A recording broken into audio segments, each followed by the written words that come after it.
ಹೆಸರು ವಂದನ. ನಾನು 5ನೇ ತರಗತಿಯಲ್ಲಿ ಓದುತ್ತಿದ್ದೇನೆ. ನನ್ನ ಊರು ತಾಳಿಕೋಟೆ. ನನ್ನ ಶಾಲೆ ಹೆಸರು ಸ್ಫೂರ್ತಿ ನವೋದಯ ಕೋಚಿಂಗ್ ಸೆಂಟರ್ ಕಂಪ್ಲಿ. ನಾನು ಇವಾಗ ಭಿನ್ನರಾಶಿ ಭಾಗಾಕಾರವನ್ನು ಹೇಳ್ಕೊಡ್ತಿದ್ದೇನೆ. ಒಂದನೇದು 16/8 ಡಿವೈಡೆಡ್ ಬೈ 2/4 ಅಂತ ಇದೆ. ಈಗ ನಾನು ಹೇಗೆ ಮಾಡ್ಕೊತೆ ಅಂತ ನೋಡ್ಕೊರಿ. 16/8 ಅಂತ ಐತೆ, ಅದು ಹಾಗೆ ಬರ್ಕೊಳ್ಳೋಣ.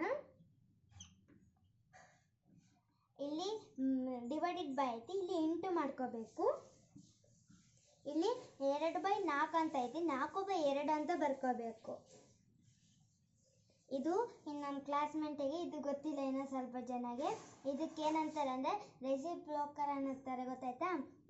ಇವಾಗ ಇದು ಹೇಗೆ ಮಾಡ್ಕೊಳ್ಳೋ ಅಂತ ನೋಡ್ಕೊರಿ. 8 1s 8 2s 2 1s 2 2s. ಅರ್ಥ ಆಯ್ತಾ? ಈಗ ಕರ್ತವನ್ನು ಹೊಡಿಬೇಕು. ಇದು ಯಾವುದೇ ಲೆಕ್ಕ ಬರಲ್ಲ, ಇದು ರೆಸಿಪ್ರೋಕಲ್ಗೆ ಕರ್ತ ಹೊಡಿಬೇಕು. 2 2s 4, 1 1s 1. Answer is 4/1. ಅರ್ಥ ಆಯ್ತಾ? ಧನ್ಯವಾದಗಳು.